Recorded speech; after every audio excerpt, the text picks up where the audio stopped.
I want to now introduce our keynote speaker, Joe Miller. He spoke to us in Pittsburgh, and I was learned of Joe Miller through Jim Clymer. Jim Clymer knows a lot of people.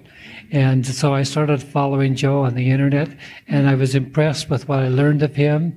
And I had invited him to attend our national convention in Salt Lake City. It just didn't work out. He has a unique history. He's a devout father. I believe he has 7 children. Is that correct? Shortest one. 8. Congratulations. Our 7th grandbaby. Okay. So anyway, and he's from Alaska, a native, I think, of Kansas. Is that correct? And his good wife, Kathleen, where are you from? Kansas as well? Well, California. Oh, okay.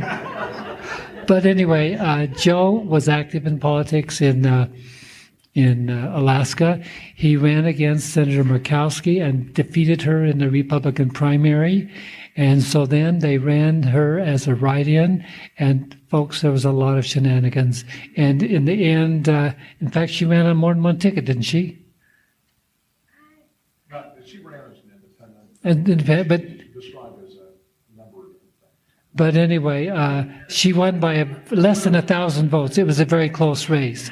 And then again, 2 years ago, he ran for governor of Alaska on the Libertarian Party. He didn't feel comfortable with that party, and we would love to have him in our philosophy is much the same. And so, with that, I'd like to introduce him and have him speak to us. Joe.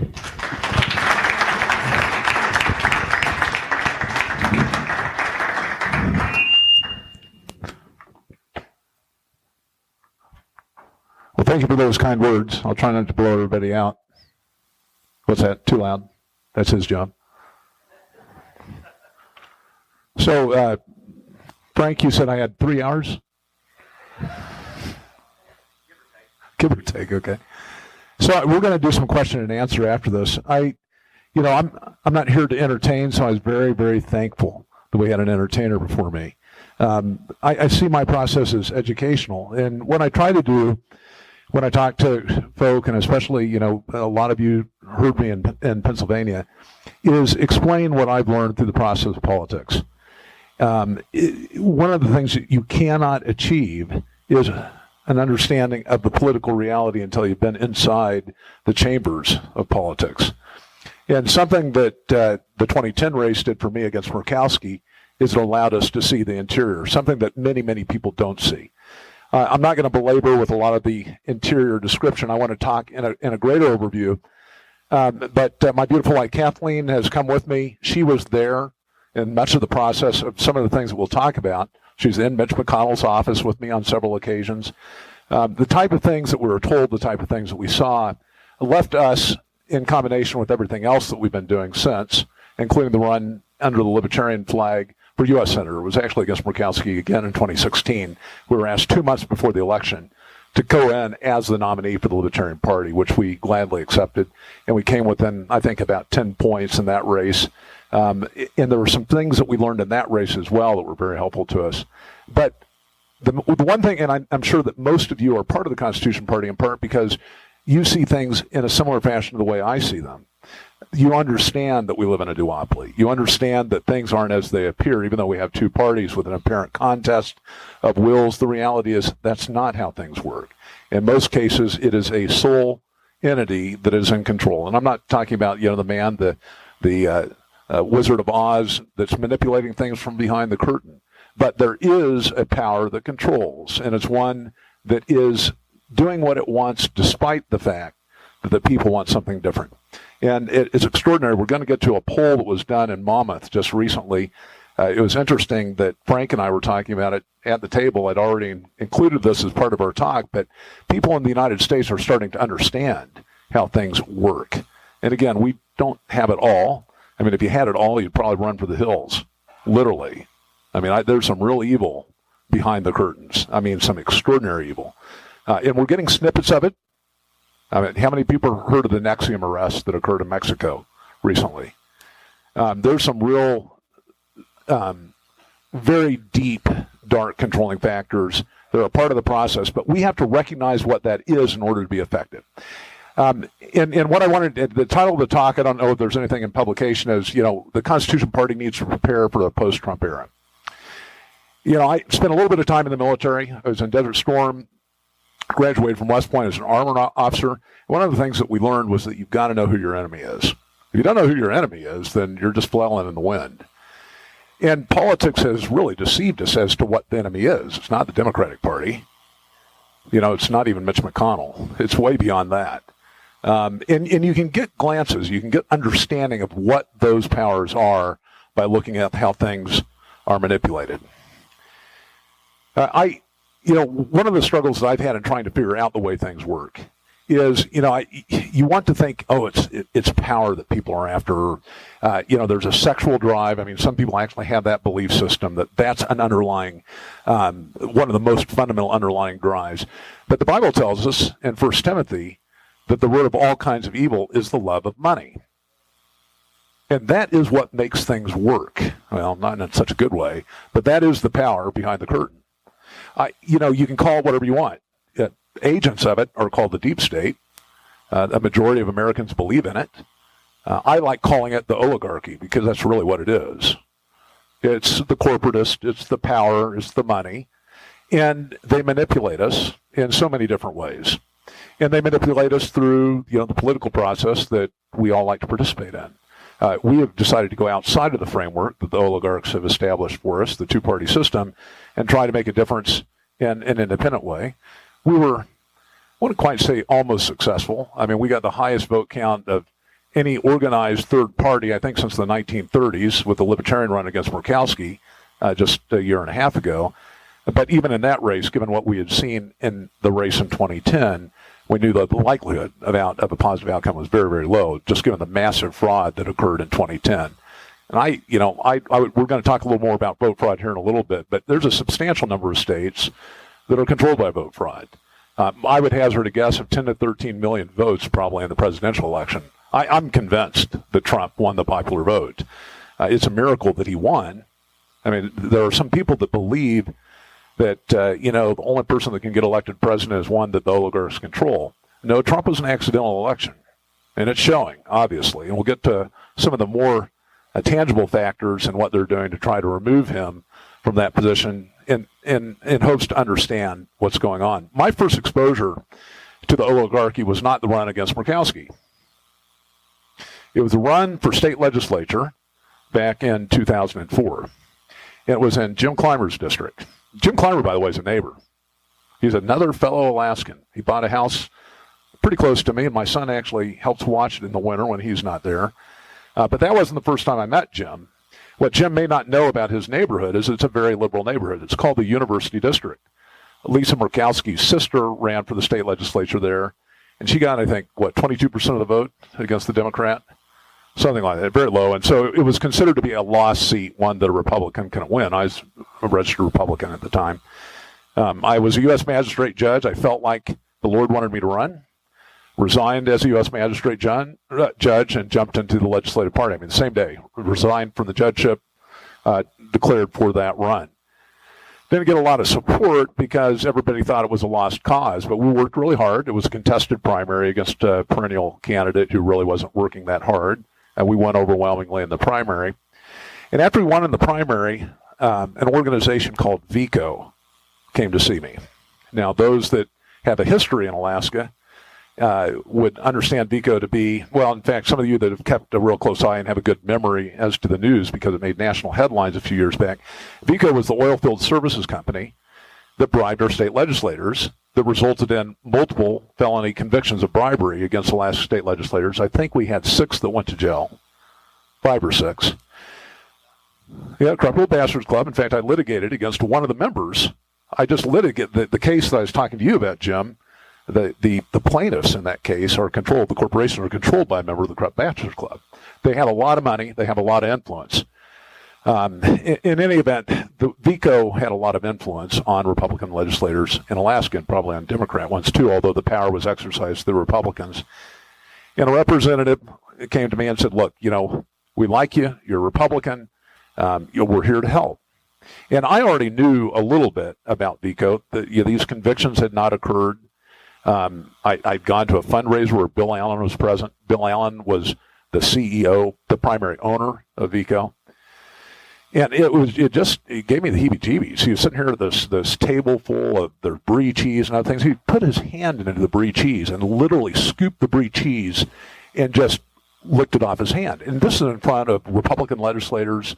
It was the most extraordinary thing I ever saw. I thought to myself, what is this? And it really was very unsettling to me. But anyway, he was the main guy. And so I told the representative, I said, you're going to find that I'm very pro-development. I'm very pro-business. I want to see, Alaska generate wealth. But I said, if you're here to help to buy my vote, I don't want anything to do with it. And that was the end of the meeting. And basically this person went back and shut down the money to my campaign.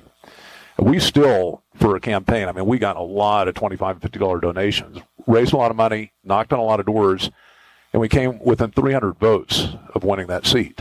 So less than a percentage point, in a district that Lisa Murkowski's sister got low 20s in. Yeah, that's right. And it was, so we understood at that point. And then when we saw the bribery scandal that erupted just within a year after that, it's like, man, Lord, you saved us from that thing. Because the Republican Party got bloodied in that thing. It's interesting that Mr. Allen, this links into what we're talking about, the powers behind the curtain, if you will. Mr. Allen was a vector for the bribery. It is a known fact, this is not in question, that he trafficked minor girls for sexual favors to those he bribed. The federal government knew about it, and the federal government let him off with a plea deal. I think he ended up serving just 4 or 5 years, something like that. Got to keep Vico. Millions of dollars. I think they ended up selling that company to CH2M Hill. It was tens of millions of dollars. Family was allowed to keep assets that they had as well. And, of course, we ended up with those convictions, and Vico is no more, right? No more evil money influence in Alaska. Not so much. Guess who Lisa Murkowski's number one donor was up through 2010? Vico. So anyway, that was one eye-opener for me. 2010 was even more of an eye-opener for me when I ran and beat Lisa Murkowski in the primary. They knew a couple of weeks out they were going to lose that race. They ended up pulling data to know that they were going to lose the primary, that is, and they were panicking. There were some very interesting things that happened in Alaska. You can look in the news. I'm not going to mention them here on record. Several weeks before the election that made national news that had a direct impact on the outcome of the election in 2010 in the general race. We went into the race in the general. There was about a 2-week period of time before she declared her write-in. And in that period of time, we were directed to report to Washington, D.C. Who do you think the first folk were that I was directed to see? Any guesses? What was going on in 2010?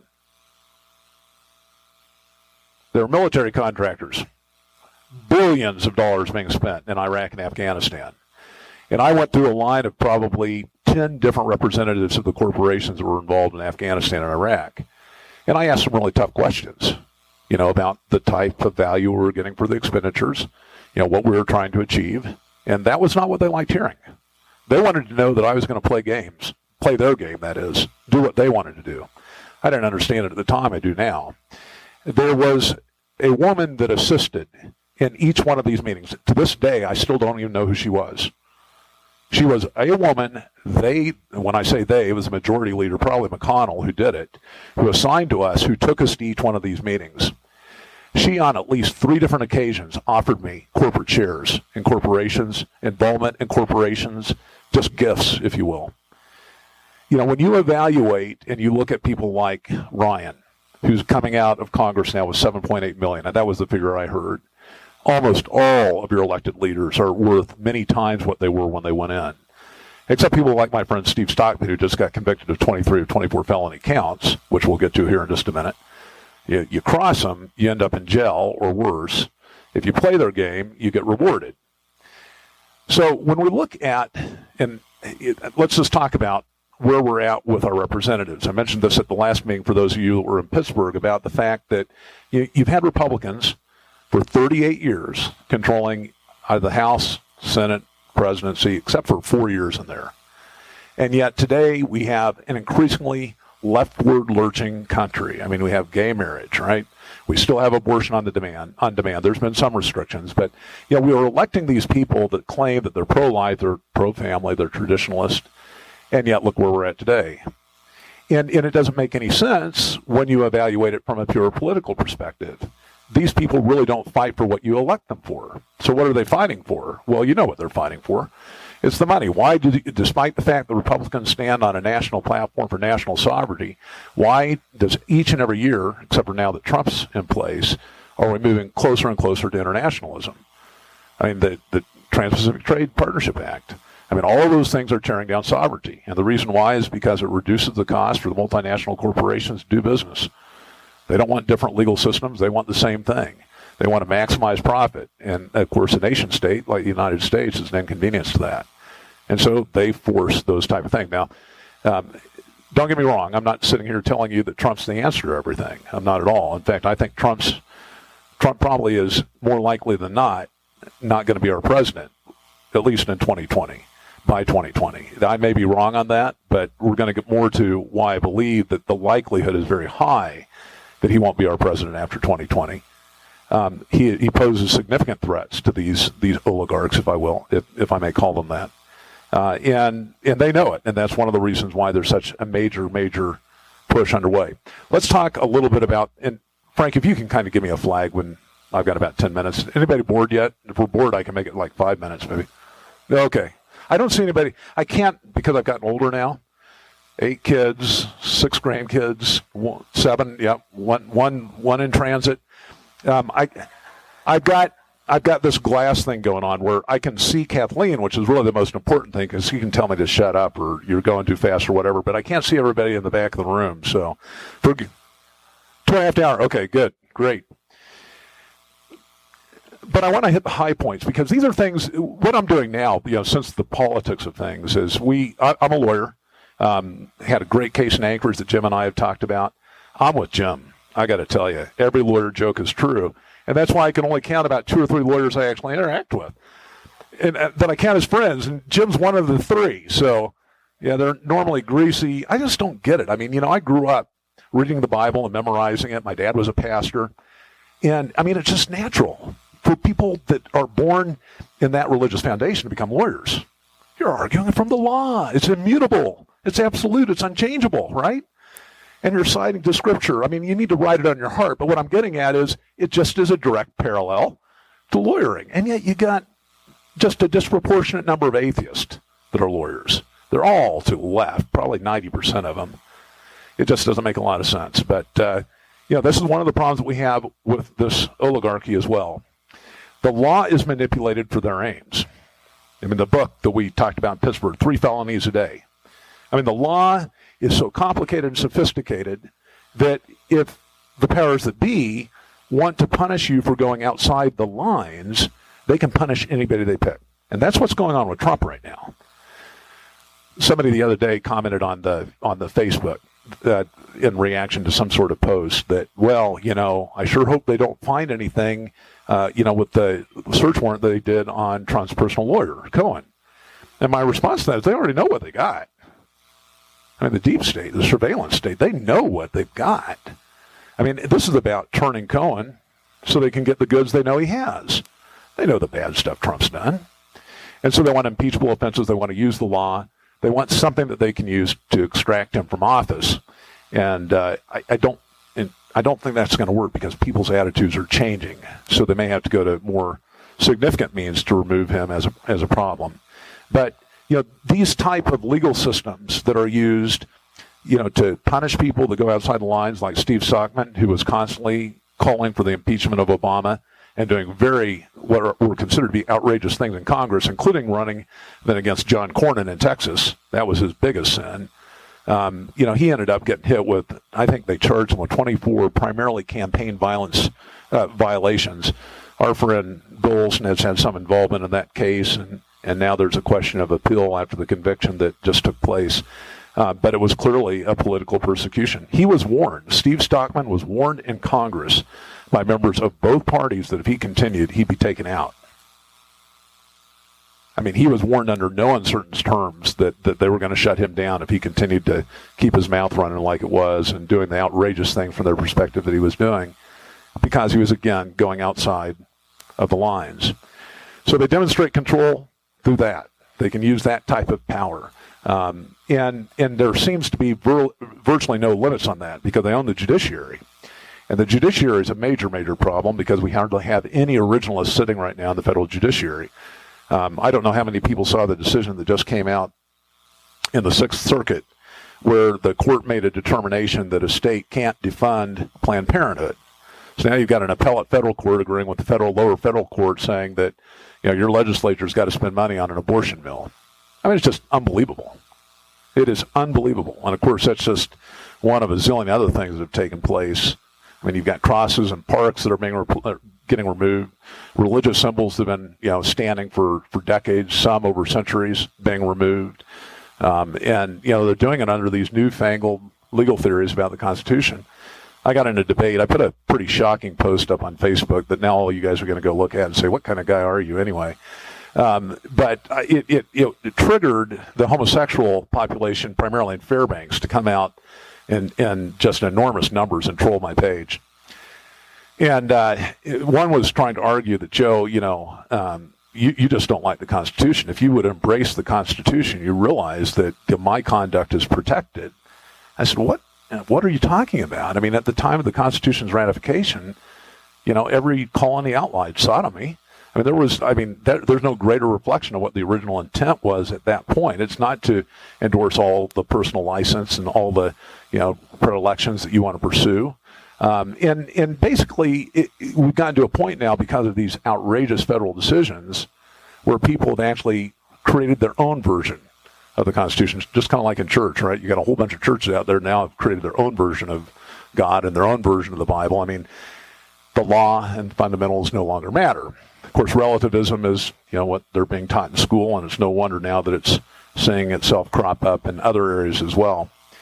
Gay marriage, that clearly was a dictate from on high. I mean, the law was changed before the people were with it. It actually started before then. I mean, you can go to the mainstream media. Another agency the oligarchs control, all right? I mean, you've got the mainstream media that for probably a decade and a half, maybe even 2 decades, were pumping out messages that were positive toward homosexuality. And this is despite the fact that when this started, probably 80 to 90% of Americans were against homosexuality. I mean, it was still characterized by the American Psychiatric Association as being a mental illness, and yet the media was pushing it and pushing it and pushing it. And now they're pushing in other directions as well that just lead us to believe that likely in the future we're going to see even more outrageous behavior that becomes legalized. But that clearly is an area, again, where you've got financial powers that are acting against her, actually, in that case, against their financial interest. But they're pushing basically a morality that fits more with their personal concepts of where America should go, and it's problematic. There is some pushback, though. Obviously, I mean, there's some good movies out. Kathleen and I just saw what I would regard to be one of the best movies that I've seen probably in 10 or 15 years. And what's the name of it? Yeah, I Can Only Imagine. Yep. Yeah, I mean, if you haven't seen it, I mean, it's well worth taking the time to watch it. I mean, just outstanding. A little slow at the beginning, but it really, so there are some bright lights that are out there that every once in a while, we see. But overall, of course, the media, the Western media is just despicable, and it doesn't align with the people. It aligns from something else, from the control behind the scene. The press is dominated. I mean, we see that all the time. One of the things, because since 2010 Rays have had a website called Restoring Liberty, and we historically funded Restoring Liberty by advertisements. Google AdSense would place advertisements on the website. It was really a blind policy that Google had. If you had a website and had traffic, they allowed you to put Google AdSense on. Well, this actually started before the Trump election. Most of the problems on the internet happened after the Trump election because most people blame Trump's election on social media, on Facebook, Twitter. But Google has, for the last year and a half or so, been very focused on rooting out and reducing revenue to conservative sites. And we got hit pretty early on So we've been sponsoring now that site for I guess that was after Trump's election. That is when they demonetized us, was the beginning of last year, so it was 2017. Google is also, of course, playing games with rank ordering on searches. That's why you should never use the Google search engine. If you can, use DuckDuckGo or one of the other alternatives that are out there. Sometimes you can't avoid Google, which is unfortunate. But they clearly are applying their own idea of what the world should be and trying to influence, of course, opinion in that manner. Facebook, its war against conservatives it is just incredible. So we have on our Facebook, I think we've stopped really pushing it hard, but we had close to 50,000 followers.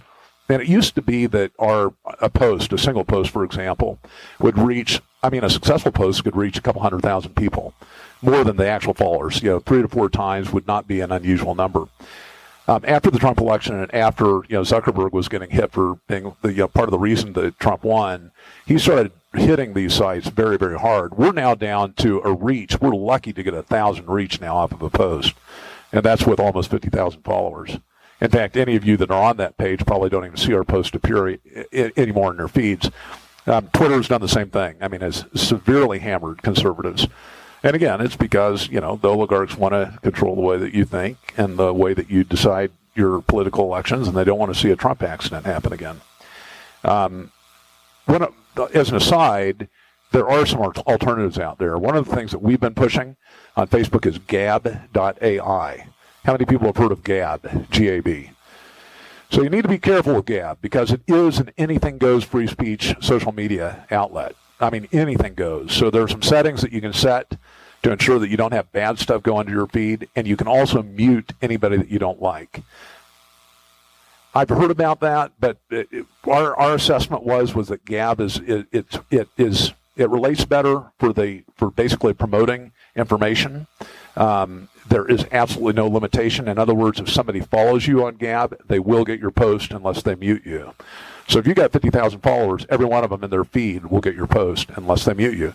There's not any type of, they don't apply any type of parameters or anything else that can limit that. You as the user get to do that. And it's Gab.ai. It's been growing rapidly. In fact, over the last several months where Facebook has gotten very hammered by conservatives, a lot of people have gone to Gab. That seems to be the primary recipient of the people that are disenchanted with the Facebook crowd. So we saw that in our race in 2010. We saw it to a lesser extent in the legislative race, but we're the press in Alaska, and it's a lot easier to control press at a regional level or state level than it is a national. But there'd be stories that would erupt on the same day in every periodical across the state that clearly was coordinated news.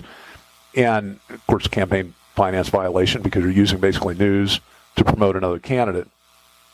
One of the stories that probably some of you may remember, in fact, our mutual friend Bill Olson, that I mentioned before, when I met him right after the 2010 race, he just was all over me. He said, "You're that Senate candidate in Alaska that handcuffed a reporter. You don't like the First Amendment?" And so that was a big story that came out a week and a half before the election, that I had handcuffed a reporter. Turned out it was an FBI informant that was in our campaign that actually did the handcuffing. I wasn't even in the building when it happened. But that story erupted in every media outlet at the same time. It was clearly a coordinated story. Many of the people probably even knew it was going down before it happened. Of course, he was debriefed by the FBI. This LA Times asked the FBI, it's like, why do you have an informant in Joe Miller's campaign? It's interesting because this particular individual was actually attached to me clear back in 2008 when I tried to take out the party leader in Alaska. And when I said take out, we tried to remove him by vote. I kid you not. We made an effort. It was going to take a 2/3 vote because we would have had to suspend the rules. It was midterm, and we tried to remove him. He's now still in power. Not officially, but he's still controlling behind the scenes the Alaska Republican Party. But we started the effort. At the time, Governor Palin got involved in it. I knew her before she was governor, so she sent help to help us as well. And along comes a guy named Bill Fulton and says, "I want to help, and all my guys want to help." Bill Fulton was the FBI informant. So my guess is the feds were involved, probably with the party chair. They probably still are. And, it just blows me away. When you look at their involvement just in Alaska, you look at the Ted Stevens race, right? Ted Stevens, no real friend of conservatives, but he was taken out. When I say taken out, again, I'm talking politically, at least in the election. When he was taken out in the election, it was because of the prosecution against him. And of course, there's prosecutorial misconduct that was involved in that. Federal government directly influenced the outcome of that race. They charged, prosecuted, and tried him during the conduct of that Senate race. Then turn the clock forward in our race with Lisa Murkowski. Same sort of situation where they're interfering in races. And it happens, more often than you might think. But that really dispels the concept that we're living in a republic where the people control the outcome of elections. I mean, people ought to be marching in the street over the federal government influencing elections. And that's direct influence in elections, having a federal informant conducting himself in a way that becomes national news. And in fact, the national media attributed our loss to that handcuffing, which is garbage. We lost because of vote fraud. We saw the thousands of ballots. A number of people associated with Mr. Clymer and I saw directly these ballots. It's extraordinary. And I made the comment about Lisa Murkowski and how she ran and what was on the ballot. I mean, there were just unbelievable ways to describe her on the ballot that were counted for. And of course, there were thousands of ballots. We estimate well over 10,000 that were actually filled out by multiple groups of people. In other words, you had the same handwriting on the ballot. That's another discussion. The vote integrity issue would take a long time to talk about, but these are issues that we're faced with. It's reflective of a level of control that a lot of times, unless you're on the inside and you see it, you don't recognize. I guess we ought to talk just briefly about the vote fraud. This move toward electronic voting, and I'm sure every one of us in this room understand the risk of that. But what you've got to be careful about is a lot of times, like in Alaska, there's this view that, we're using a paper ballot, so we aren't an electronic voting state. Garbage. We are. I mean, we might as well be voting on a touch screen and throw away the ballots. Because when you have a recount, the only way you can get a hand count of ballots in Alaska is if you're a write-in candidate. The only way you can get a hand count of ballots in Alaska is if you're a write-in candidate, because they have to actually look at the ballot, put it in a pile. A recount, it all gets fed through the Diebold machines again. So you don't actually get a hand count of a standardized approach. And the only way that you can ever get enough signatures on a write-in is if you're having write-in parties the night before the election and filling out ballots and sticking them in the machine the night before, which is, we actually have an affidavit from a doctor that went into one of the voting precincts in Anchorage, and there were inches of ballots in the machine when it got opened up. He was like the sixth or seventh person in line. That happened all over the state. There's no, at the precinct level in Alaska, this happens many places, there's no accountability for surplus ballots. So if you have a district or precinct where you've got 10,000 voters, registered voters, they have to get 10,000 ballots, but you only have about a 50% turnout, so what happens to the other 5,000 ballots? Well, somebody is supposed to sign on the dotted line that they destroyed the ballots, threw them away. But nothing stops a corrupt precinct from filling out all those ballots, feeding them back through the machine, sending them in with the ticker tape, and saying those were the valid ballots and destroying the ones that were filled out by the voters. We know that happened. How do we know that happened? Because we saw the same handwriting on thousands of ballots. Alaska's a little different. Smaller states had a lot of corruption go on over time, but this happens in other states too. And anybody that thinks that vote integrity exists as a whole in the United States is out of their minds. It's a huge problem. And again, I would guess probably a third of the states have serious vote integrity issues. In Alaska, this is interesting. This just happened in the 2016 race. So our controlled press in Alaska was putting out stories suggesting that Hillary Clinton might win Alaska, which was completely different than what we saw on the ground. In fact, it was completely different than what we saw on the ground against Lisa Murkowski. I'll just say this as an aside. I don't think I mentioned this in Pittsburgh. We went into Anchorage, went to a hockey game. Lisa Murkowski the night before and her husband were booed. She walked in. This is 2 weeks before the election. She walks in. They put her on the big screen. She gets booed. 5,000 Alaskans in the stadium. So we're called. We said, Joe, you got to go to the next night's game, see how the crowd reacts to you. They didn't put us on camera at first because they didn't want us on camera, but it was an accidental thing where we ended up on camera, Kathleen and I did, and the auditorium cheered us. I mean, we actually got a good reflection of a positive reflection from the audience. So we lose, even though we lost that race by about 10 points, we lost Anchorage by 30, which doesn't match at all what we saw in our door-to-door, did not match what we saw on the street, and did not match our after-election polling that was done. We could find virtually nobody that voted for her in the state. I mean, we made lots of calls and could virtually find nobody that voted for her. On her Facebook, in the run-up to this election, remember, I got in 2 months before the election this last time because I was asked to sub in as the Libertarian Party nominee. It was running about 100 to 1 against her on her own Facebook. Now, this is before the whole Facebook algorithms changed where they shut down these pages. And even to this day, I mean, I put challenges up on our Facebook after the election, said, could somebody please tell me if you know anybody that voted for Lisa Murkowski? And there are hardly anybody that knew people, at least not of the numbers to allow her to have beat us by 10 points. But again, in a state that's a purely electronic voting state, where they're trying to convince the citizenry that Hillary Clinton's going to win, now why would they be doing that? Well, our theory was if it was actually within 3 electoral votes, that they would have thrown the state of Alaska toward Hillary.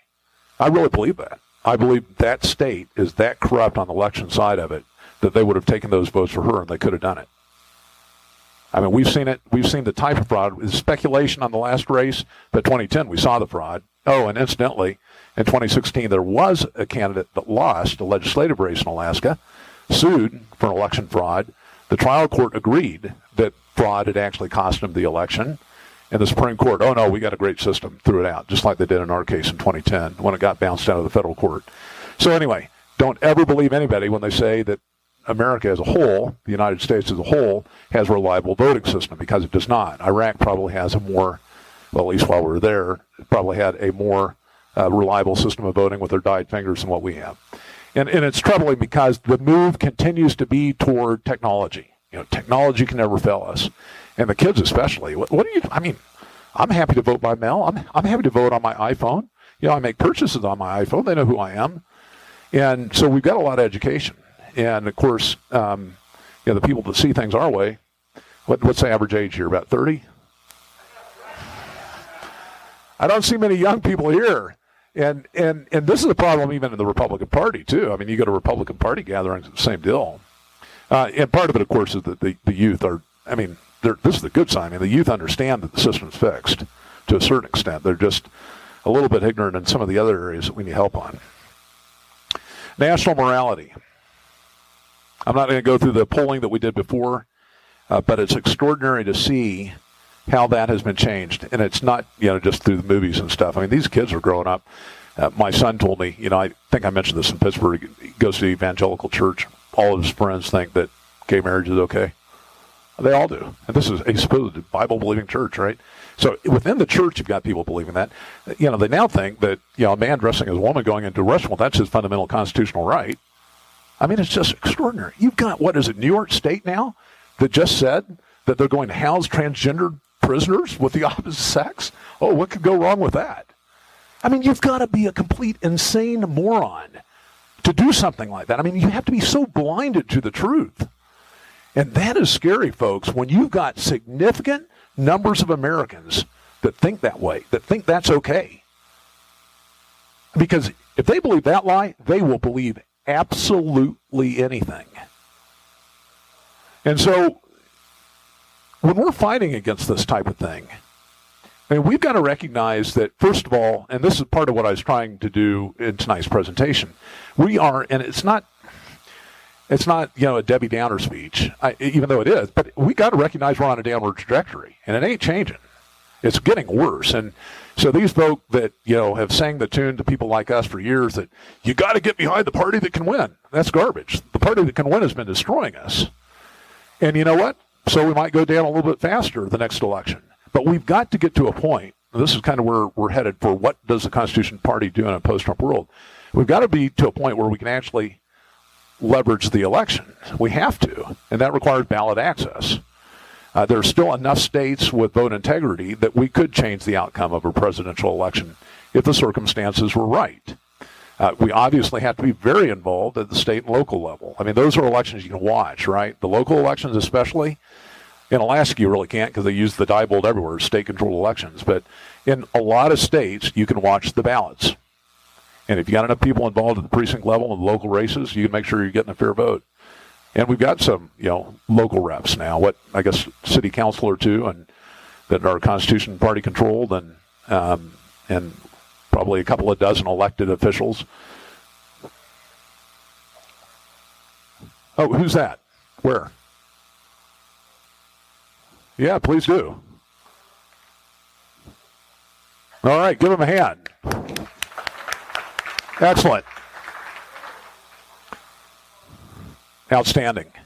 Well, And that's something that a lot of us, we overlook. I'm sure none of you do in this room, but I've been involved so much at the state and national level that, the local political scene I've not been engaged in at all. Not to speak of. I mean, I've helped some candidates and, assisted with some endorsements, but I've not been really active in running races or even assisting others in doing it. But that's where you can have an impact. We know that. I mean, obviously the dictates will still come in down on high, but this is the point that I've made in the past that, you've got a federal government with a lot of power and you've got the oligarchs behind it, and they got a lot of money. And, I mean, an extraordinary amount of money when you think about it. Money that they don't even know how to use. I mean, there's just so much of it. And yet, with that money, they still cannot control the people. They can't.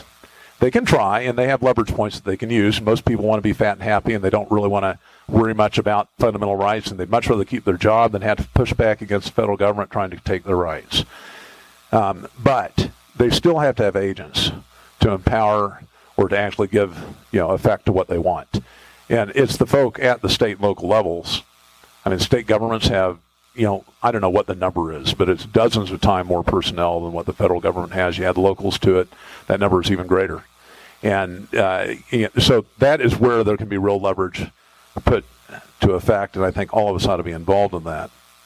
One of the things that I believe is that even with all of this that's going on, even with the things that we're saying like the use of law against people like Steve Stockman because they go outside the lines, or the use of law against Dinesh D'Souza. Dinesh D'Souza apparently reimbursed somebody for a political donation. He went to halfway house or whatever, jail for a year. And yet, you've got people that do that all the time. In fact, the individual that I just referred to that I was litigating against in Anchorage is a guy that actually was reimbursed for a political donation and was never prosecuted. The same amount as Dinesh D'Souza. Why? Well, because he was associated with VICO. That's my opinion on it. I may be wrong on that, but that's my opinion. And you see these type of things take place. You think that you don't have any hope. You look at what goes on with people like Epstein and the Lolita Express, and what's going on with people close to power. Well, people that are involved in power. Bill Clinton obviously affiliated with that. The Nexium group that I referred to, that arrest just occurred, which was a sex cult. A guy named Rainier was part of that, has direct links to Clinton and Podesta. There's some really bad stuff going on out there, and when you really start scraping away the facade and you start looking under that, for a lot of people it is very disturbing to the extent that they want to look away, and maybe even some in this room want to look away. The normalcy bias takes effect.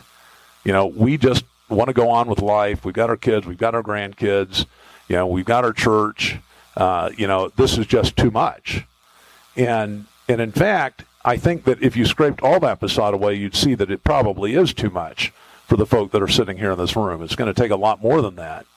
But the problem that we're faced with is that we can't approach things in a conventional manner anymore. You cannot do that. It is not an option. The conventional approach is no longer an option. It has to be the type of political guerrilla warfare that allows us to have impact. It also needs, obviously, there's a spiritual component to it, too. I mean, I don't think we're going to succeed without the Lord's help. And it's going to require a lot of prayer. It's going to require a lot of loud mouths, too. I mean, it really is. It's going to require people willing to stand up at the city council meetings and say, we will not comply. It's going to take people standing up and saying, this Constitution does not endorse that. It's going to take people standing up and saying, there's nothing that you can do, that you're going to make me keep my kid in that class in California where they're now requiring, in one of the districts in California, kids to go into transgenderism education. You cannot allow your child to get out. You can't opt out of it. That's happening all across the country. The more that, these type of immoral codes are applied, in law and otherwise, the more difficult it's going to be for us to stand up against it. But I think all of us have to be prepared not just to approach things in an unconventional way, but also probably to lose a little bit of that personal wealth. I mean, none of us probably have a whole lot of that. I mean, Jim's given it all to the Constitution Party, so he probably doesn't care much, but, right? Oh, you did buy that house, though, in Alaska. That's right. But in seriousness, one of the things that our founders did is they were willing to give it all up, and some of them did. And, of course, some of them even their lives as well. And we really are at that point. I mean, do we want to keep this country for our kids and grandkids? I mean, I'd like to see that. Of course, depending on your perspective on your exegesis, you may think that we're nearing the end of the age, but the reality of it is we still have to work as if, we've got a country to change. And we do. And we have a great foundation. There's no question about that. I mean, the people that founded this nation, for the most part, were inspired. They were. And they had a role to play. In fact, the world's been evangelized by American dollars, in large part. But we've also done a great evil. And it's not just, the sexual deviancy, but it's also the sin of abortion that's on the land that I am convinced, 60 million plus, that's not going to go unanswered. And so, we have just on that basis alone a real moral imperative to move forward. And we know that the conventional political approach does not work. That's why I'm standing here today in this room. And this would be political suicide for somebody that wanted to run as a Republican again, right? We have to do things differently. I don't have all the answers. I just know the system is incredibly corrupt. I know that it's not as it appears, and I know that the traditional approach does not work. I know that we have to have a methodology to communicate. Our numbers are small, but they're active. And of course, the active numbers are such that you can have an exponential impact compared to people who are sitting on their butt, not doing anything, right? So even though it's small numbers, we can have disproportionate impact. But we have to be willing. We have to have a plan, and we've got to be ready to sacrifice. We have to be ready to sacrifice. So I still love this country. We've got a lot invested in it. We've got a lot of kids that want to be able to live their life freely. They don't want the government coming in and telling them what they can and can't do with their kids. They want to continue to do things. They want to be able to earn money with work, the sweat of their brow, and not have the government take it all. I do believe that we have the capacity to change things around. I think there's opportunity. Now, getting back to what I first started with, the poll. Monmouth College did a poll just recently in March. 74% of Americans, and it doesn't matter the party, okay, it's 7 out of 10, no matter the party, believe in the deep state. The way the question was phrased is, do you believe that unelected bureaucrats are controlling policy in the United States? 7 out of 10. There are other statistics out there that reflect a tremendous degree of political instability in the country. And I'm sure that terrifies the oligarchs. I mean, they want to do everything to keep control. That's how money keeps flowing. They want us all to be sheep. That's what it's about. But the people are getting it. And we see that with Trump, right? I mean, Trump is against the grain on everything. Not doing everything right, obviously.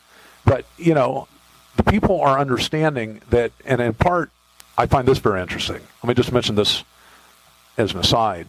Trump is very frequently making statements that he's not in charge, if you watch his tweet feeds. And I don't think he really is. I mean, I really don't. I mean, he's doing some things that are positive, but the fundamental direction of the country has been established. I think Trump recognizes that as well. And I think the people are starting to get that. Certainly that poll that I just referred to suggested. I don't believe in all polls, but I do think people are starting to understand it. I think the way that he's been able to insulate in his public standing from the things that have been done, some of which, of course, I mean, he has not had exactly a choir boy existence, has he? So, I mean, he's getting some that he deserves, I'm sure, but the fact that, to a certain extent, it's like water off the back of a duck for his supporters, it reflects that people are starting to understand this is something that oligarchs are doing to try to maintain control. The problem is that they've got a huge amount of power. I mean, they can't get into our minds completely and tell us what to think and what to do. And they're worried, of course, obviously, about the people's reaction. But the reality is they do control the courts. They do control prosecutions. Criminal law still exists. Can the president pardon himself? I don't know. But they're going for broke on this impeachment thing. And I don't know whether or not he's going to be there in 2020. If I were to gamble, I'd say probably not. They'll find some way to remove him one way or another, and then somebody that's more acceptable to their way of thinking goes in place. If he survives, I think that as long as he hasn't been compromised in the process, compromised, I mean, everybody to a certain extent that's in office up there is, but compromised more than he is, I think that, it's probably a net positive for the country. But I don't think he will be. And so this party has to be prepared, especially in 2020, to pose, I think, an opposition to the establishment candidate that's put forward by the Republicans if, in fact, Trump is not here. And we've got to continue to work, obviously, at the local level and continue to elect people there. And we've got to be a voice, and we have to stay in contact, and we've got to plan. But that's Frank's job, right? He's the master planner. And I'm excited about what I'm hearing as far as, the efforts for ballot access, excited to hear what I'm hearing about what's happening in Utah and the potential of actually electing maybe a U.S. senator there, maybe, under the Constitution Party, governorship possibility, and, who knows what the future holds if we can get somebody in a position or a platform to speak. That will, I think, assist the process in legitimizing the party as well. So I'm here to answer any questions that you might have about my experiences. I know it's getting a little bit late. Frank can kind of, I guess, keep the stopwatch, but I'll open the floor. Oh, absolutely. Fellow will ask, no, you're a Montanan now. Whatever happened? Were you one of the conservatives that left because it was too corrupt? There has been a major outflow out of Alaska as a result, and many, many, many of them are people who have said exactly that. There are. Not to mention the drug legalization. Heroin epidemic in Fairbanks right now is unbelievable. And it does stem almost, I think a lot of it has to do with the marijuana legalization in Alaska. I mean, the drug problem in Alaska now is extraordinary. The violence is extraordinary. Sorry, JR, I keep on. Okay.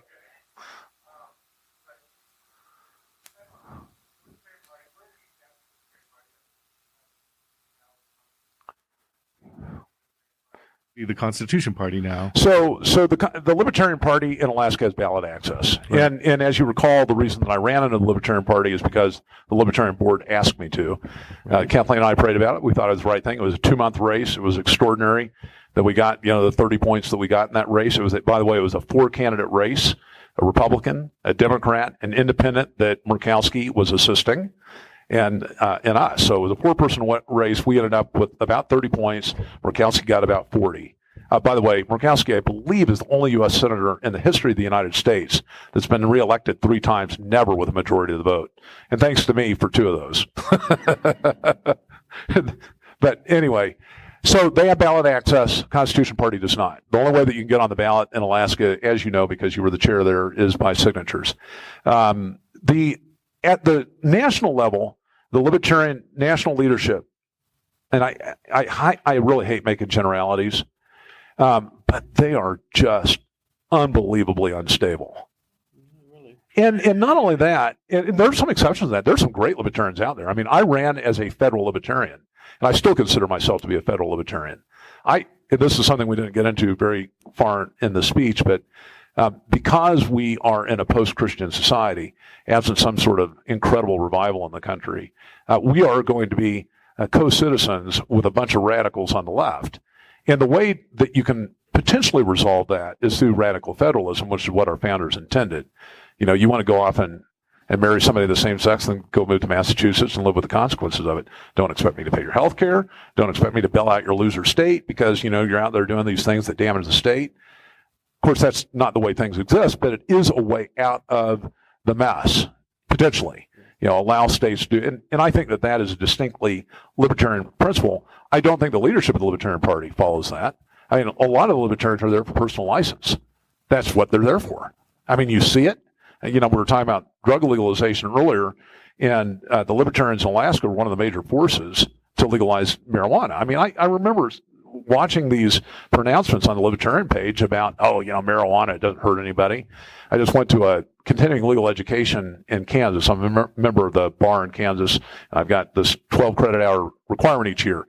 Last Monday, and it was on traffic fatalities and their link to narcotics, drugs.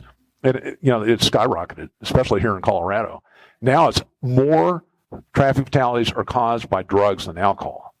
And the problem is, from a legal perspective, you don't have this bright line .08 that you have for alcohol for drugs. I mean, drugs affect people differently, and so what's impaired driving, what's not. And so it's made it kind of a nightmare for enforcement. But, I mean, it's just total garbage. It's creating destruction all across the state. And I know you may or may not disagree with that, but I don't see eye to eye with that. I don't see, I've been in this vicious debate with folk that are libertarians on my dwindling Facebook just this past week on the issue of homosexuality and transgenderism. And I made it very clear. I said, look, you want to keep it in your bedroom, that's fine. But the second that you flaunt that out in front of my kids, you're impacting my kids. We absolutely, as a society, as a state, have the right to create parameters of moral conduct. I mean, that's, law is morals. And the question is, where do you draw the line and where do those morals come from? What's the foundation from which they come? And nobody, and then they retort to the Constitution and everything else, which, is just nonsensical. But that is what drives the National Party. Can the National Party ever be rescued from that? I don't know. I don't. I've not gone to any national meetings with the Libertarian Party. It just is so foreign to me. And that whole concept, that the type of things that you saw expressed in the last national convention. I mean, their presidential candidate falling off a chair, and it's just very, very embarrassing. What's that? Yeah, smoked too much weed, right? Whatever it was. So, but from a perspective of the United States federal government staying out of the states, I mean, that absolutely is where we ought to be. Obviously, with respect to drugs, where I stand on that, but I do still believe it should be a state policy, except at the borders. Obviously, the federal government has the absolute right and responsibility to protect the borders and to keep, dangerous substances out. But within the states themselves, the states should have the right to do what they're doing without even federal interference. And again, you live with those consequences. The problem is, none of this stuff you can never isolate behavior. And what the libertarians try to do is they try to say, well, look, I can lead my life the way I see fit and do all these destructive things to myself, and it's none of your business to interfere with that. And I will agree with that. I mean, even at the state level, I might even agree with that. As long as, one, you aren't impacting my kids, two, you aren't drawing money out of my pocketbook, and three, you aren't drawing money out of the public fund. And most of these behaviors, of course, because we live in kind of a welfare state type arrangement, I mean, your teeth are falling out from meth use and you end up in the emergency room, you're going to get cared for. And we're picking up the tab. So, yeah, we have the right to regulate that activity. Of course we do. Now, if you really want to make it victimless, and then you can go to the local charity to try to get your care, okay. But that's not going to happen, not in this world. And so that's typically my response. So that doesn't fit very well. In fact, the libertarians in Alaska, there was a very vocal community of libertarians that said, you're just hijacking the party. It's like, excuse me, your board asked me to run. but they know that I'm a traditionalist. I think that's a pretty good way to describe me. Just as a follow-up, I guess, then do you see the potential for an exodus from the Libertarian Party to the Constitution Party? Because a lot of people are in the Libertarian Party by mistake or are now realizing that it's not really a good fit, or... There aren't a lot of libertarians. There aren't. I mean, in Alaska, I think there maybe 5% are registered as libertarian, maybe 7%. Alaska, I mean, as you recall, the main issue in Alaska is nobody's affiliated with any party. The majority of people are unaffiliated. Nationally, the numbers are not that high. For the Libertarian Party really has hurt itself with, what happened in the National Convention back in 2016. And that was on everybody's YouTube feed. I mean, how do you get over that? I do think that there are good people in the Libertarian Party that are involved in the Libertarian Party, but not many that are really sharing the values that we have. Because most of them are there, like I said, for personal license. There aren't many libertarians that ran for federal office. In fact, we were the highest vote count getter of a federal libertarian in the history of the United States. The points that we got in this last election, the closest to it was a number of points behind us.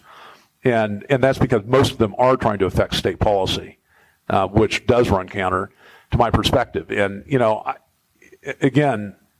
I think that there can be an alliance, and there should be, between right-thinking people that don't want the federal government imposing directives on us. And I think that there can be a coalition of sorts generated there. But an exodus, I don't know. I think most of the people are there for personal license. At least that's been our experience. So you don't think that they've utilized false advertising to portray themselves as true constitutionalists to attract the young people? I do. Yeah, well, I mean, the youth is where they're really trying to hit. That's true. And they've had some success with that, without any question. I mean, Gary, that was one of the main focuses that he had. And that is another area too that's interesting because, of the youth, most of them are not registered with either the Republican or Democratic Party. And they probably, what's that? And they don't know about the Constitution Party. But it is going to require, I mean, there is potential, and generally, historically where there have been major shifts, from the Whig to the Republicans and whatever, and we're overdue for something like that now. There just have been things that have aligned properly for it to happen. It would be great to see if we could have an impact on a national election to raise the awareness of the public to the Constitution Party, because then I think there could be, especially within the church. I mean, the alignment of the platform of the Constitution Party with Christians is very good. I mean, it's going to take there's going to be some disagreement, like I talked about in Pennsylvania, with what we ought to be doing, like on drug policy. I mean, again, I believe the way to build the tent and to remain true, this is not the big tent Republican Party, garbage that you hear compromising principle. This is not compromising a principle at all, but that's to remain true to the Constitution. We let states carve out their social policies. Let them do it, but let them live with it. And you'll gain a lot of alliances that way, especially when people realize that we aren't fighting for the duopoly, because that is something that most libertarians understand, that the game's been set. And that's part of the reason why, they strip naked and dance on stage at the National Convention, because they think it's a big joke, and they don't think anything they do is going to have an impact. So why did you go to Montana? I'm from Montana. Oh, okay. It's big country. One place I haven't hunted yet. And you probably don't get stalked and eaten by bears as often in Montana as you do Alaska. The bears in Montana are hungrier. Yeah. Possibly. Yeah, the Lord kept me from getting eaten by a bear a couple of times, yeah. So I'm not Joe Meeks, but I am Joe Miller. Yes. So a couple of things with regard to your statements regarding local politics. Yeah. One of in Georgia in particular, since ballot access is so difficult for partisan races, but wide open on nonpartisan races. Right. Primarily local, county. Exactly. Yep. Exactly. The only nonpartisan races that we really have are some of the judicial races. I see that if we had, if what I call our national efforts to raise awareness, if we could find, basically a standard bearer, but if we focused our efforts, and tell me what you think about this, especially given what you've seen about the machine in D.C., and I would say that extends definitely into the state governments. Right. Because we've seen it in Atlanta. Right. If we would focus our party building efforts in terms of building our bench of leaders at the local level, where it really doesn't take much, especially for a smaller community, like, of course, Atlanta's is almost a city-state in and of itself. But if you talk about, let's say, one of the counties or one of the cities in my county, like Waleska, if you got 300 votes for city council, you're in. Right. What I have found is that just a little discipline with regard to campaigning and a little coaching to make sure you don't fall into the trap that the local oligarchs try to get you into, because they're a lot, basically they figure, we're at the end of the apple cart, so, they're a lot more sloppy, I'll put it like that. If we could focus there and make that the engine of the party's growth, so that, really it's at that point, it's like, well, we have ballot access in all 50 states if our focus is the local elections. That's right. That is an outstanding observation. And you've hit it on the nail as far as, the first words, election discipline. Most folk that haven't run elections don't understand how they're done. And, I highly recommend, if we can't do it as a Constitution Party, go into one of the other, the problem is most of the GOP election schools require GOP registration. So I don't know whether you can get in or not, but. Go sign up for one of FACL's classes. Yeah, that's right. Yeah, FACL does a really great job. And FACL would be a good place to start. But, you aren't going to get elected just slapping your name on the ballot. But you can get elected with good election discipline at the local level. You can knock on enough doors. You don't have to have the money, depending on the race and the number of people that are involved in the campaign. I mean, we almost took, a fairly large legislative district by knocking on doors. I mean, that's really how we did it back in 2004. We walked it. Yeah, we put up signs everywhere. We blanketed stuff. I mean, but it takes a lot of hard work, and it requires some education as to how to do the process, and also to negotiate the minefields. I mean, because a lot of these states now, like in Alaska, we have what's called APOC in Alaska, and it's used as a weapon to basically trip up candidates. And the oligarchs control it. I mean, we're using that word loosely, but the state oligarchs do. And where basically any little infringement can be a campaign violation, and then it gets published on the front page of every newspaper that local Joe Schmo running for the borough doesn't even know how to follow election law, and then that person's shot. And so you need to make sure that you do the things that can't be used as ammo against you, and run a good, sound campaign, and with enough energy, there's a high likelihood of being able to win. And then you've got a name that's serving at the county level or the city level. Make sure that you're disciplined in what you do, and that you do an effective job at what you're doing, representing the people according to Constitution Party principles. And then you got a potential candidate you can run at for a larger office. But it is doable, and it's something that a lot of times we overlook. We shoot for the top. We shoot for the presidency or the U.S. Senate or whatever. And had efforts instead been spent at the local level, maybe in a matter of years you can achieve what needs to happen in order to put the Constitution Party on the docket. Okay, a follow-up question. In this, when you mentioned what I call the cherry picking of offenses, when we were organized in Chatham County, Savannah area, our county leader was charged with election fraud in the petitioning process. The county leader for the Constitution Party? Yes. Wow, okay. Okay. And it was on. So a criminal charge, not an administrative bureaucratic charge. But no, they were going for a felony charge. Wow.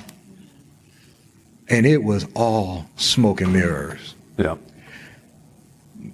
I remember early in the days of the party, I can't remember what it was called, Jim, but basically it was kind of like the legal sister of the party that helped us a little bit with raising money for some of our legal efforts. But especially in light of the effect that the deep state has with regard to essentially just if they can do enough surveillance to pin something that passes the smell test and they have control of the local media, then they'll go for it. They will, absolutely. Well, true there. And that was especially in Jeff Reno's case, that was the case. Yeah. The lady who, and quite a few of the folks here know about Carolyn Cosby, who was part of the Cruz campaign. She switched parties. She ran our ballot access efforts. Almost got Darrell Castle on the ballot. Wow. They basically got 6 ethics charges against us, or against her. Yep. She's still fighting that in court. Yep. Okay. What do you think about kind of having our Alliance Defending Freedom type organization, but it would, unlike Judicial Watch, where it's all federal, how about doing that strictly focused at the local level and helping people defend who actually want to take a stand for their local rights? Right. to actually help them execute that? Or is there anything like that right now? You almost have to find local attorneys willing to do it. And the reason why is because you have such a myriad of different laws. I mean, the Alaskan laws, APOC, for example. I mean, so the Interior Alaska Conservative Coalition, they're still they're paying fines. I think they got fined $10,000, $15,000 for something that was completely innocuous. And it was persecution. That's what it was, pure and simple. And having, a national organization come in and try to learn all the local laws that are used to trip people is very, very difficult. You almost have to find somebody local that would be willing to partner with the Constitution Party to offer pro bono services. Yeah, Jim Clymer obviously is going to take care of Pennsylvania, and now Alaska because he's a neighbor. I'm in Kansas so often, he's going to have to cover me there. Well, I guess the big thing would be not so much that they would have the deep knowledge, but again, if you have a 501c3 that's raising money, right? A lot of these, in particular, religious liberty organizations, that's what I call the untold story of their success. Yeah, without a doubt, we need to have funding that is available for that, and we need to find one of our own oligarchs that's willing to fund the Constitution Party's 501c3s, because we do need the funding for it, and that is something that we need to be prepared for. I mean, APOC in Alaska, this is one of the, there have been requests that I run for governor in Alaska. Libertarian Party has ballot access. There's no question I'd get some votes, but I'd also be subject to APOC if I did it. And so the discussion that was had in Alaska, if you don't raise over $5,000, you aren't subject to jurisdiction of APOC. But then they've got my website, and I guarantee you they'd construe that as some sort of mechanism by which we're advancing the campaign that has implied value of over $5,000, and they persecute me that way. So we have to be ready. I mean, if I were ever to do that, and I'm not contemplating that, by the way, I'm just those discussions have taken place, and they're behind us. Neither Kathleen nor I feel called to run for governor in Alaska under the Constitution Party or the Libertarian Party. I mean, that's not even under consideration right now. No, we don't feel it at all. But two more questions, okay. So, but you need to be, that's a great point. I mean, we've got to be financially prepared for it, because they will come at you if you pose a threat to, and again, we're using the term oligarch loosely, but if you pose a threat to that power, they will use everything they can to remove you as a threat. And so you've got, and the legal system is the weapon of choice. That's what they're using against Trump right now. That's what they used against Congressman Stockman. That is the mechanism by which, and it strikes fear in a lot of people. You don't want to lose your house. You don't want to lose your bank accounts. You don't want judgments against you. My final battle as chairman was defending the Constitution Party of Alaska against a $30,000 threatened fine by APOC because we checked the wrong box on a form. Yep. Yeah, no, and APOC is, of course, political appointees. So how do you think they're going to be used? Republican Party's appointing the people, or the Democrats are? I mean, of course you're going to be persecuted. Libertarians are on APOC in Alaska, anyway. Yeah. Oh, I saw the mic go over here somewhere. I moved over here. Sorry about that. Yeah. I had a question. We had a gentleman who's running for governor now. He's going with T-Rex is kind of his tag name, a veterinarian up there. And I'm not going to be good at explaining this, but it was really interesting. He was talking about as far as a governor trying to kick the federal government out of the state of Wyoming. And I don't know if you've ever heard anything. And what's his last name? Rammel. Okay. Oh, he's here. Oh. Well, I'm just curious from a lawyer. He's a veterinarian. So how about from a lawyer's standpoint? I don't know what you want me to ask him. What is his opinion? From the federal government. And that's what he's trying to do. Right. I'll ask you one question, Joe. Okay. Have you followed the federal land transfer? A little bit, yeah. It's big Alaska has down big here. issues there. It's what? Alaska has big issues in that Oh, area. yeah, huge. But it's Try almost 65% of the state. yeah. Well, I'm from Wyoming. 50% of Wyoming. All the western states are plagued with it. Yep. Nevada's 87%. It's the worst. Yeah, and the early colonies got their land, and early states got their land, and we done it. Right. Well, there's a movement, and as far as I know, I started it 10 years ago. Is this Sagebrush Rebellion number 2? Only a little more intense. Okay. Yeah. We're really serious this time about getting the land back, and it would include Alaska and everybody else that has public lands. I actually believe that my Utah counterparts. I started in Idaho, but I grew up on the Idaho-Wyoming line, so I'm in Wyoming now. Okay. But the Utah guys have started the American Land Council, and you may Yep. Trump and Zinke went Yep. out to Utah, and they pulled back some land that Obama had Right. taken out of use. They're trying the federal lawsuit path. They believe that they're going to make some progress. I do not believe that. I think it's time that a governor, and that's why I'm running to be the governor of Wyoming, if he stood up to the federal government on behalf of the state and challenged their jurisdiction or denied it, that it would start a states' rights movement, the likes of the country hasn't seen since the Civil War. And I believe that the western states would rise up, and I believe it would be a victory. And I think a lot of other states' rights issues would come back to the states. And like you're talking, a lot of these decisions should be made by the states. Right. It takes that person with a titanium backbone to do it, and we haven't seen that in decades. Right. In decades. And the reason why is because they carefully also are. And I don't want to sound conspiratorial, but the reality of it is that the powers that leverage the system are not seen, and I can tell you that there is very significant concern about somebody uncontrolled in the governor's office, and if somebody near that position, you'd want to make sure that you're well surrounded. That's already in my. So Yeah, and even as governor-elect, I think I'd have the state police riding around with me. These games are played for keep, and the racket is a national racket. It doesn't work with states going off and doing stuff on their own. It doesn't. And the states are just, it's a fable. We have some discretion, sure, but at the root of it, the feds control it.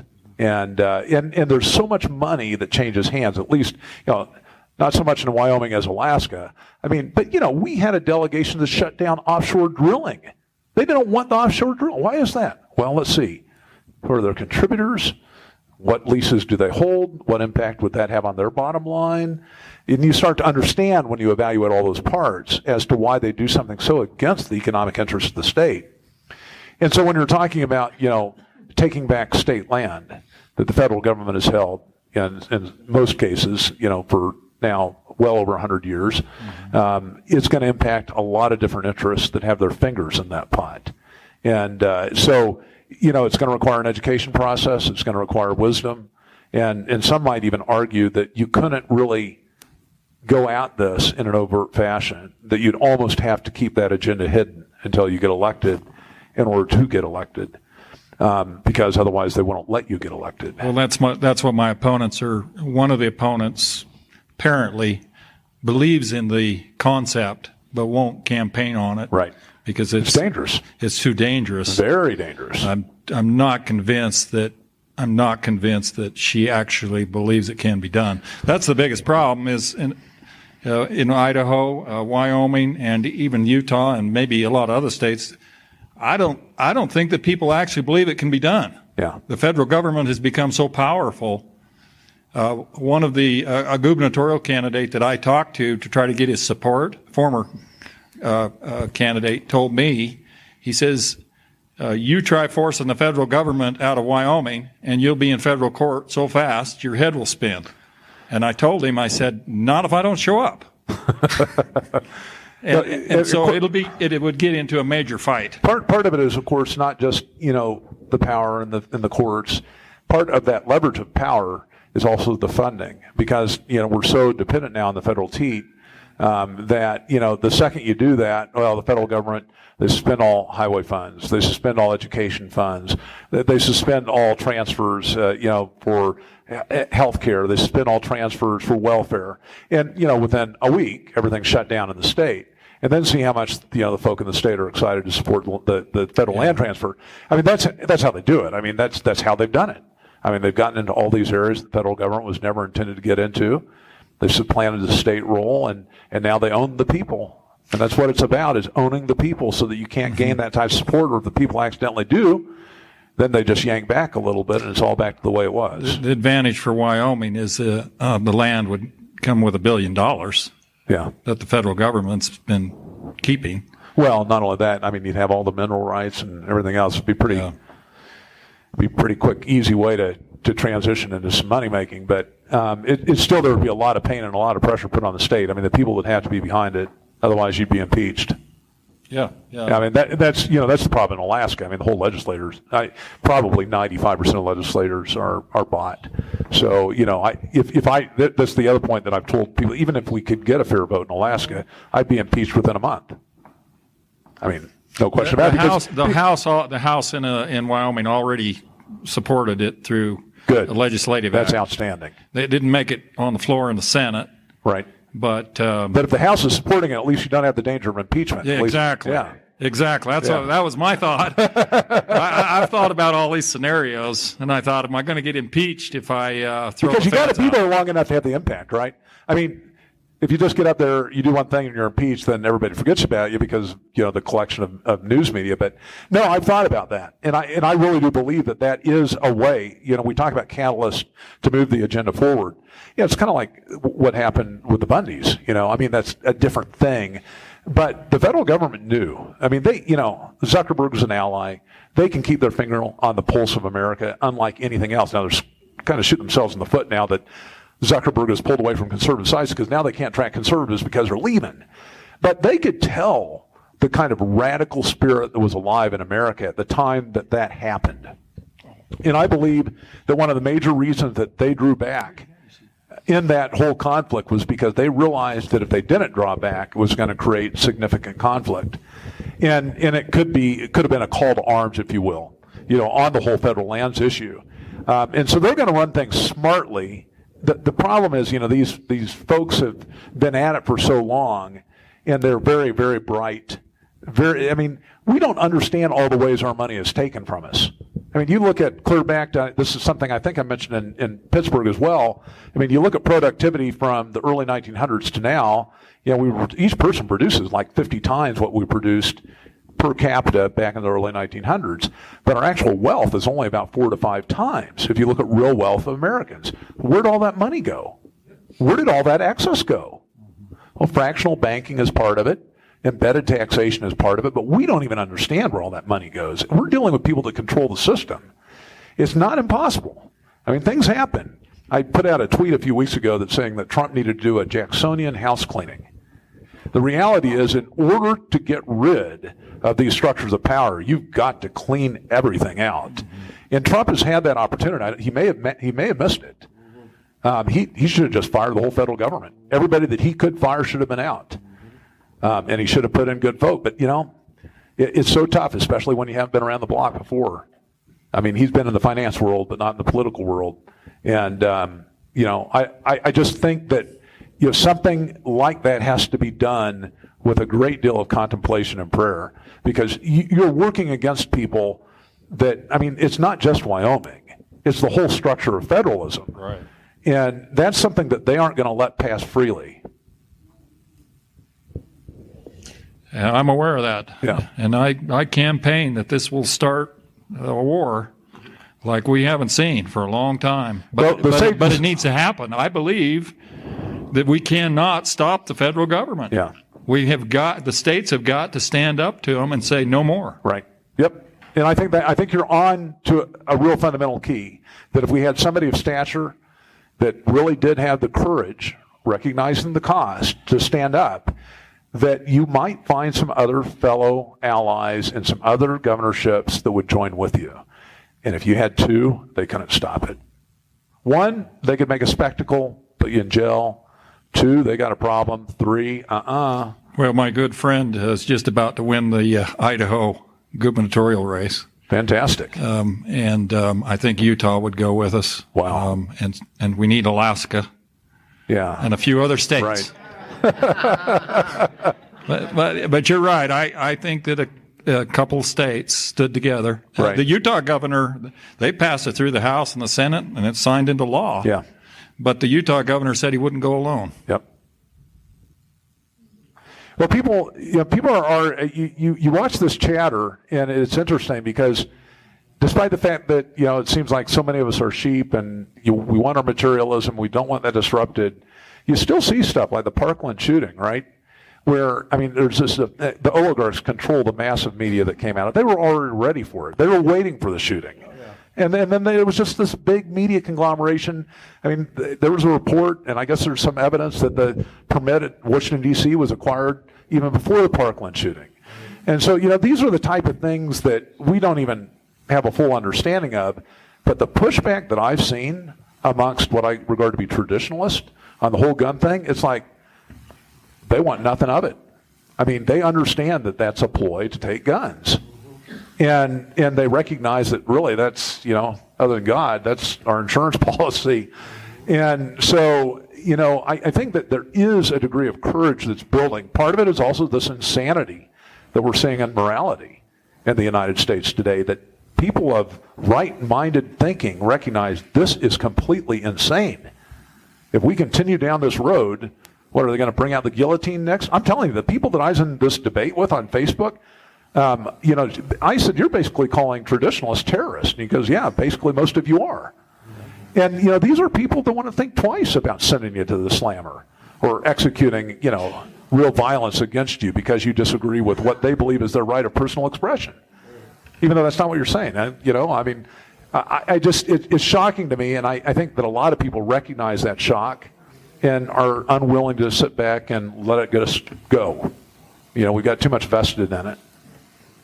So I applaud you for what you're doing. I wish you the best. And everybody ought to donate to this man's campaign. Thank you very much. You bet. What's your website? It's rexrammel.com. How do you spell Rammel? Rammell. All right, go there, everybody. They already heard the speech today. Well, send me an article, and I'll put it on Restoring Liberty. We'll get you a little bit of traffic. All right, thanks. Okay? All right. Any other questions? One more question. It looks like we're scot-free, Frank. What's your future with the Constitution Party? Well, a lot of it depends on, what I'm supposed to do and what opportunities are afforded, what the people in the Constitution Party want to do, what the Lord's plan is for us, and really, fundamentally, what my wife gives me permission to do. Okay, Joe, now this brings up... Oh, that's 1.5. 1 point. No, that So wasn't you a can question. get- That wasn't a question. That was a political statement. That was a statement. That Yeah. wasn't a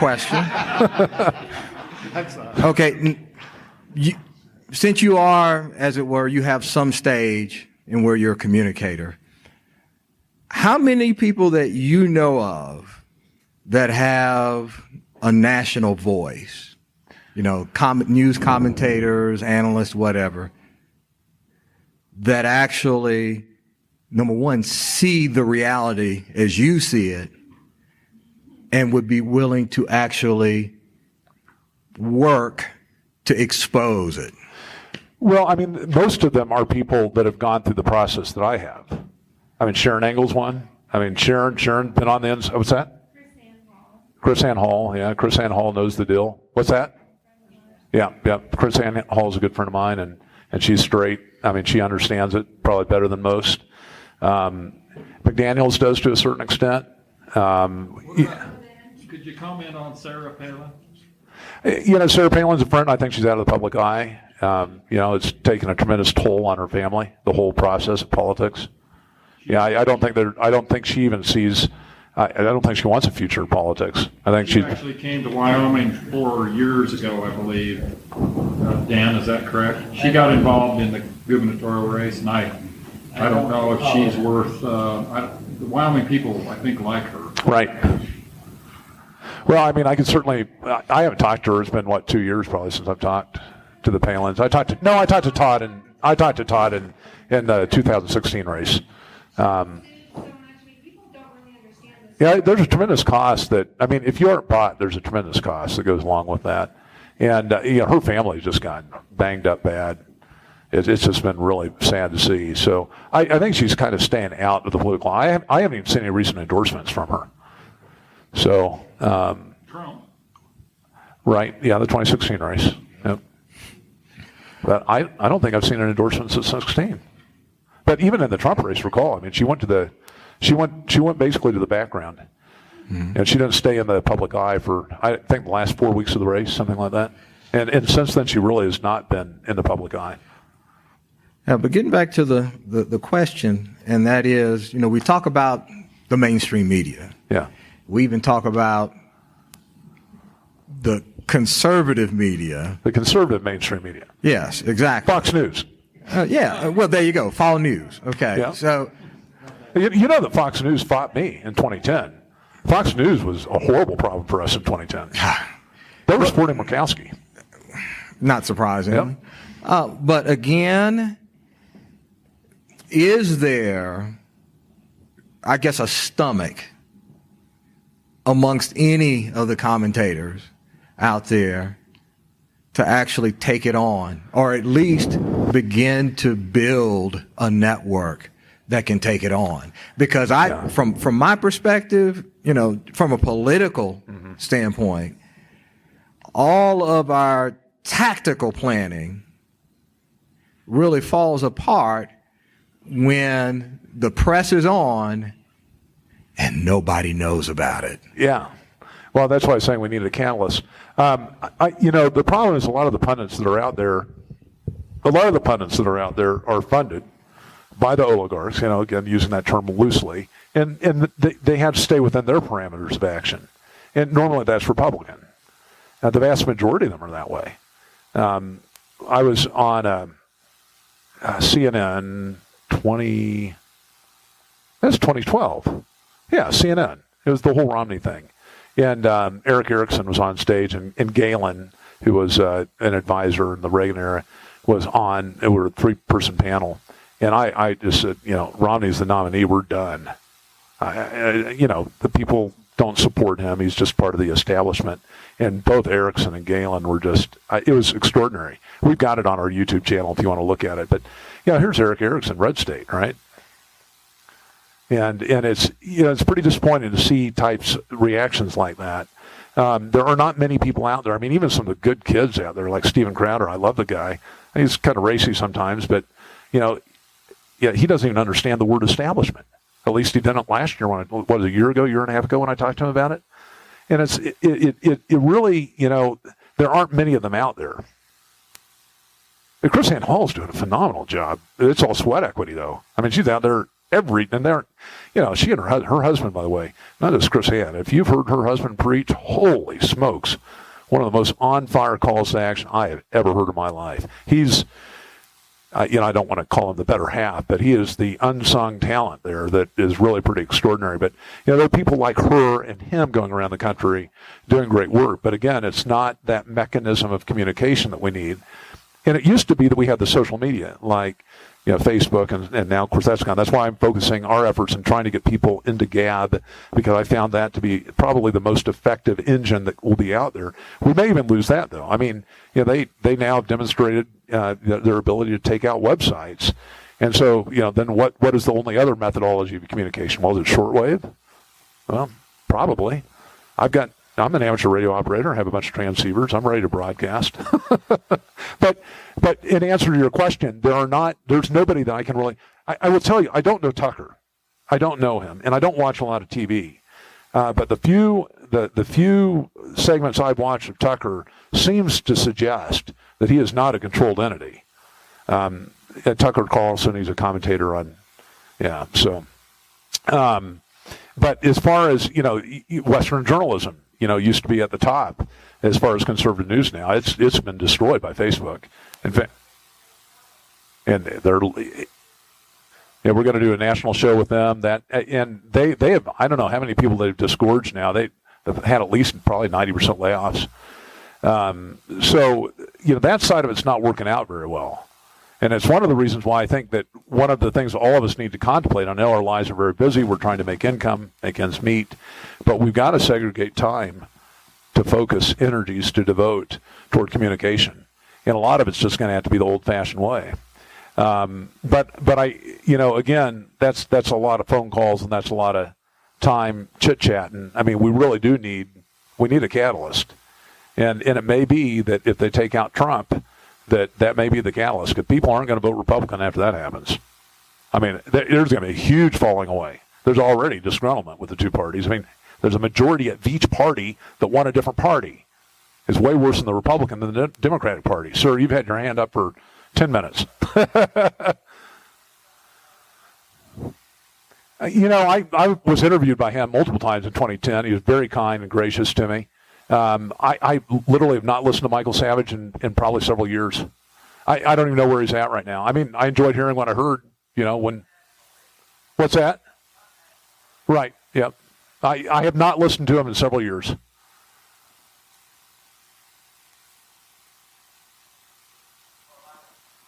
Yeah. Well, and, there are certainly questions about many of them that are on, but radio is still a good avenue of communication. It's still there. They, of course, Fairness Doctrine tried to shut it down. Of course, we've got a hiatus from that now with the Trump administration.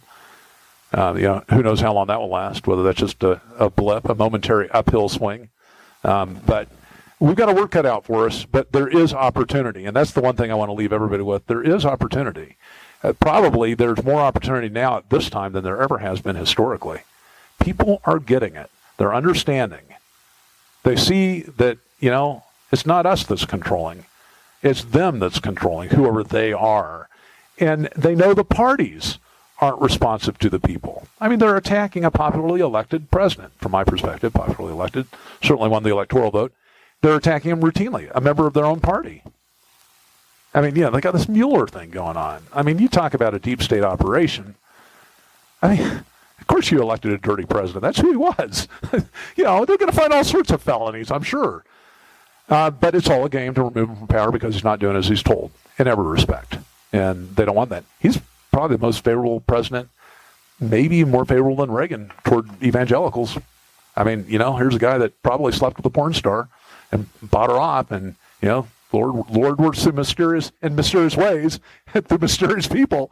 But, so, I don't think that the Constitution Party should be in a position to throw the race against Trump unless he becomes compromised. And that's kind of the ultimate end of this conversation.